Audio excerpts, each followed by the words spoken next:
The studio lights burned hot, cameras humming, the tension so thick it seemed to rattle the glass desk between them. Donald Trump leaned back in his chair, smirking, his hand chopping through the air as he told the roaring crowd that strength means never apologizing, never backing down. The applause lit up like fireworks, until the moderator turned, introducing the man seated just a few feet away. Academy Award winner, activist, and tonight, one of the fiercest voices in America. Denzel Washington. The cheer that followed wasn't polite, it was electric, split down the middle between admiration and suspicion. Trump's eyes narrowed, his grin tightening like a mask. Denzel didn't clap back, didn't bow to the noise. He adjusted his blazer, sat forward, and in that calm, precise voice that carried like thunder without ever shouting, he spoke. Strength without compassion isn't power, he said, every syllable deliberate. It's cowardice. The words landed like a punch, echoing through the studio, the silence louder than any cheer. Trump's smile froze, his fingers twitching on the desk. The audience gasped, half leaning forward, half holding their breath. Nobody expected the first blow to come so early, so sharp, so unshakable. Trump turned his head slowly, eyes locked on Denzel. You calling me a coward? His tone was playful, but the tightness in his jaw betrayed him. Denzel didn't flinch. I'm saying when you strip away compassion, all you have left is cruelty in a suit. And cruelty has never built anything that lasted. The crowd erupted, some chanting Trump's name, others shouting Denzel's. The moderator tried to quiet the storm, but it was too late. The clash had begun, and the world was already watching. Trump leaned back, raising his chin like a boxer who'd just been dared to swing. Cruelty, he barked, his voice bouncing off the studio walls. I call it reality. I built towers, I built jobs, I built an economy that people still talk about. You build speeches. You sit in Hollywood mansions and preach about compassion while I was fighting to keep America strong. His supporters roared, clapping and whistling, but the room was split.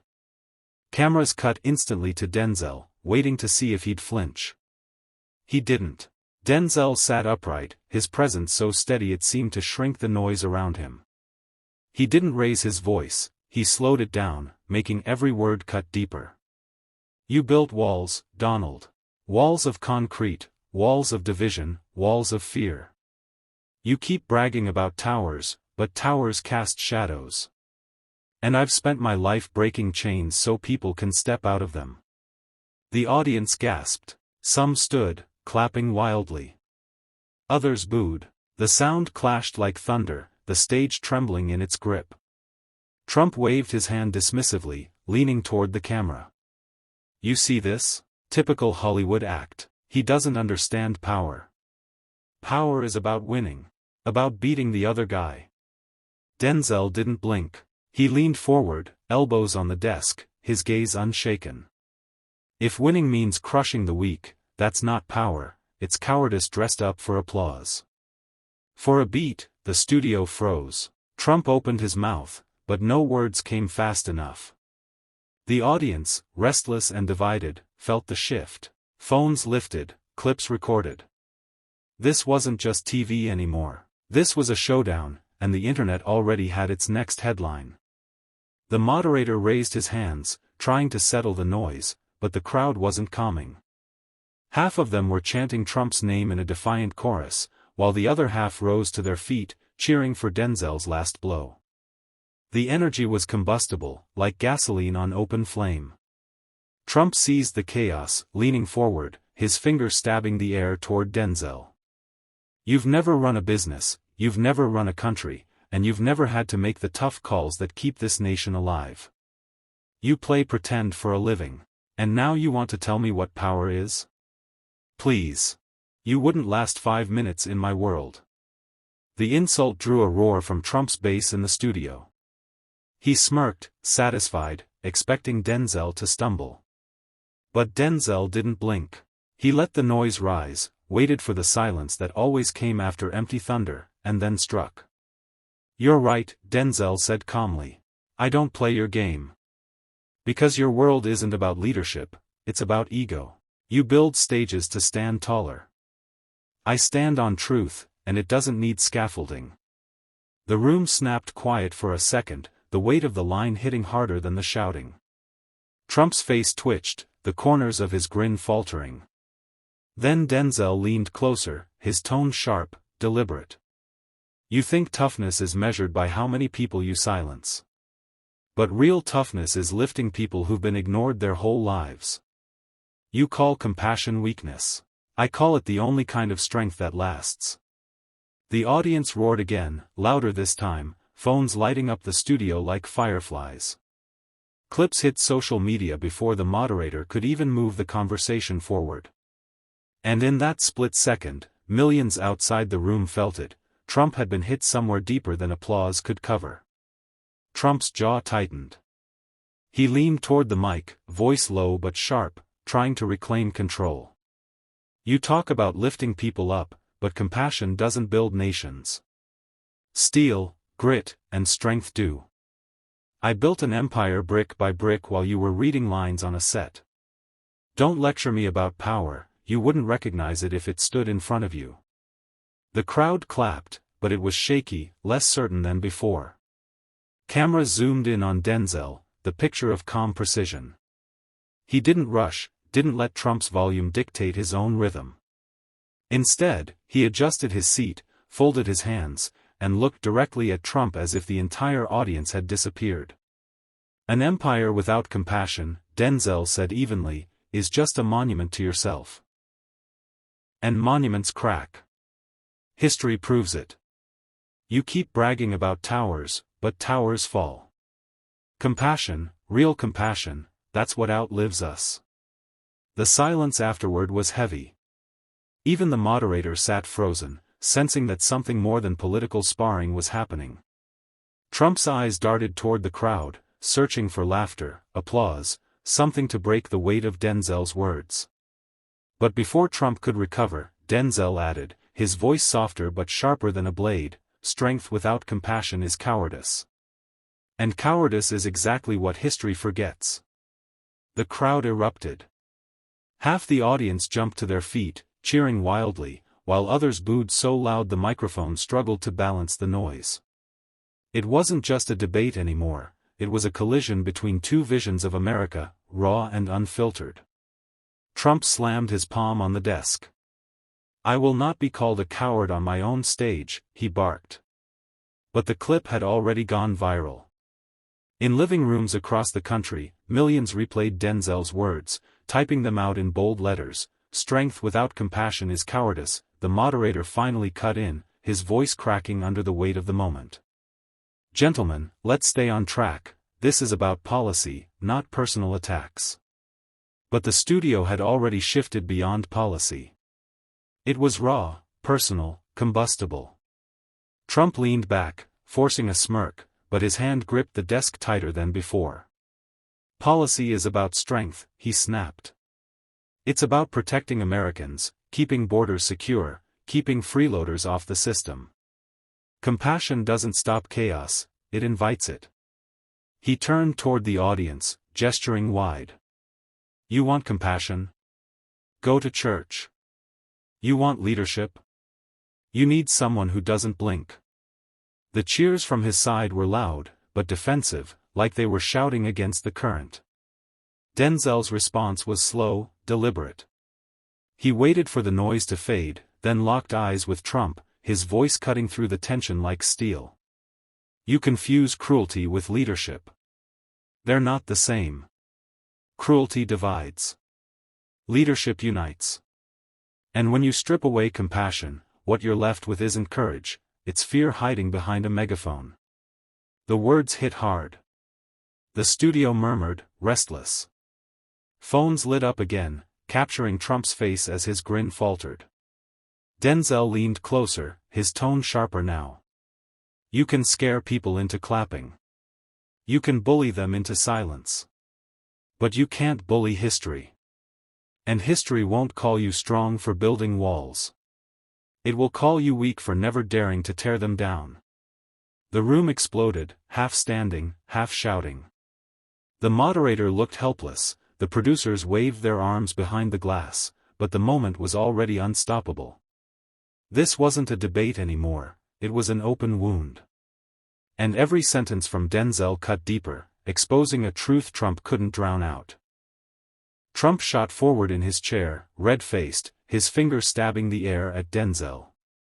"You think you're some kind of savior?" he barked. "You're an actor. You memorize lines. I live this. I've been in the White House, I've made the deals, I've faced the toughest leaders in the world. You're just another Hollywood hypocrite preaching about compassion while hiding behind bodyguards and cameras." The jab drew laughs from his base in the audience, but the laughter felt forced, uneasy. The cameras caught Denzel, still composed, his hands folded, his presence towering without a single raised decibel. He let the laughter fade, then spoke, low but unshakable. "You've mistaken survival for strength, Donald. You survived by shouting louder, by tearing people down, by making fear louder than hope. But surviving isn't the same as leading." The studio fell silent again. Even those booing earlier leaned in, waiting. Denzel continued, his tone precise, surgical. "You built your empire on walls and applause. I built my voice on truth. And truth doesn't need bodyguards." The camera zoomed in, Trump stiffened. For a split second, he looked caught, as if Denzel's words had peeled back the performance to reveal something raw. Then Denzel delivered the line that detonated the room. "Strength without compassion isn't leadership, it's cowardice. And the cruelest cowardice is hiding behind power to silence the powerless." The crowd erupted, cheers drowning boos, the sound spilling out of the studio into social feeds around the world. Clips spread instantly. On Twitter, on TikTok, captions flashed in bold letters, "Cowardice hides behind power." Trump slammed his hand again on the desk. "Fake news," he barked, but the moment wasn't his anymore. The momentum had shifted, and the room knew it. Trump's face hardened, his voice dropping into that rehearsed growl he used to rally crowds. "You're twisting words, Denzel. You call me cruel, but cruelty is what keeps America safe. Compassion won't stop terrorists. Compassion won't stop cartels. Compassion won't put America first." His supporters cheered, pounding their hands against the armrests like it was a rally instead of a debate. The moderator tried to calm them, but the noise swelled. Denzel didn't rush. He waited, letting the chants echo until they burned themselves out. Then he leaned slightly forward, eyes locked on Trump, tone deliberate, calm, but devastating. "Compassion is what keeps America worth saving," he said, his voice ringing across the studio. "Fear builds cages. Compassion builds communities. And if you can't tell the difference, then you're not protecting America, you're shrinking it." The line sliced through the tension like glass. The crowd gasped, half standing, half stunned. Cameras swung wide, catching audience members whispering, shaking their heads, recording every second. Trump tried to laugh it off, but the sound cracked, brittle. "Oh, that's cute," he muttered, waving a hand. "Hollywood speeches." Denzel didn't flinch. He leaned in closer, his voice firm, each word hitting like a gavel. "Hollywood didn't teach me compassion. My mother did. The neighborhoods I grew up in did. Watching people struggle did. And you don't get to dismiss that truth because it doesn't fit your brand." For the first time that night, Trump didn't immediately answer. He looked at the moderator, then at the audience, his smirk faltering. The silence was louder than his usual comebacks, and America could feel it. The studio wasn't just divided anymore. It was shifting. The moderator's voice cracked as he tried to regain control. "Gentlemen, please, we need to move on." But the cameras were already locked on the stare down. Trump adjusted his tie, forcing a smirk that didn't reach his eyes. "You know what's funny?" Trump said, voice dripping with sarcasm. "You keep talking about compassion like it's the cure for everything. But compassion doesn't build borders, compassion doesn't stop China, compassion doesn't win. America doesn't need a therapist, it needs a fighter. And I'm the fighter. Applause broke from his base, but it was thinner this time, nervous under the weight of the moment. Denzel sat still, unmoved, his voice calm but sharp as a blade. You call yourself a fighter? Fighters protect people. Fighters stand for those who can't stand for themselves. You're not fighting for America, you're fighting for applause. The crowd gasped, shouts erupting from both sides. The studio vibrated with tension. Trump leaned forward, red creeping up his neck. Applause? I had millions at my rallies. I had the White House. You had cameras. Denzel didn't break eye contact. His words came slow, each one a strike. Yes, you had millions shouting your name. But when the shouting stopped, what was left? Division. Fear. Broken families. Walls that solve nothing. History won't remember the noise, Donald. It will remember the damage. The room froze. Even Trump's supporters fell quiet, sensing the gravity of the moment. The camera cut to the audience, some on their feet, others staring wide-eyed, phones raised. On social media, the clip was already spreading with captions, "Fighting for applause isn't fighting for America." Trump tried to interject, but his words tangled. For the first time, his rhythm cracked. Trump gripped the desk, his voice rising, desperate to claw back control. You think you're better than me, Denzel? You think quoting little speeches makes you a leader? Leaders win. They don't whine, they don't preach, they dominate. And I dominated. The words thundered, but the confidence behind them was cracking. The audience sensed it. The camera zoomed tighter on his face, sweat gleaming under the studio lights. Denzel waited. He didn't need volume, he needed precision. His voice cut through the heat like ice. You dominated headlines, Donald. You dominated fear. But leadership isn't about domination, it's about transformation. And you never transformed anything. You just left wreckage for someone else to clean up. The crowd erupted, the loudest of the night. Half the studio rose to their feet, clapping and shouting. Even those who had booed earlier now sat in uneasy silence. Trump slammed his fist on the desk. That's a lie, he barked. But the moment was slipping. His anger wasn't power anymore, it was panic. Denzel didn't flinch. He leaned in, his eyes steady, his words deliberate. You confuse cruelty with courage. But cruelty is the tool of a coward. And cowardice will never outlive compassion. The line detonated. Phones lit up like wildfire, capturing every frame. The moderator's voice was drowned out by chants and cheers, the studio spinning into chaos. Social feeds exploded instantly. Cruelty is the tool of a coward. Trump froze, gripping his mic, lips moving but no words landing. For the first time, the room wasn't his. The studio had become a storm, half cheering, half booing, but every eye glued to the stage. Trump, still gripping the desk, leaned forward, his voice shaking with rage. You don't get to define me, Denzel. I made America strong. I built walls to protect it. I fought every enemy who dared test us. Denzel stood. He didn't shout, didn't rush. His presence alone silenced the room. He looked straight at Trump, his voice steady, low, and devastating. You built walls, Donald, he said, every word measured. But I've spent my life breaking chains. Chains of fear. Chains of division. Chains of silence. You think history will praise your walls? It won't. Because walls don't last. But breaking chains, that lives forever. The words hung in the air like a hammer strike. The crowd erupted, this time, the cheers overwhelming the boos. People were on their feet, chanting, phones held high, the clip already going viral in real time. Trump's face was stone, lips pressed, eyes darting. For once, there was no comeback.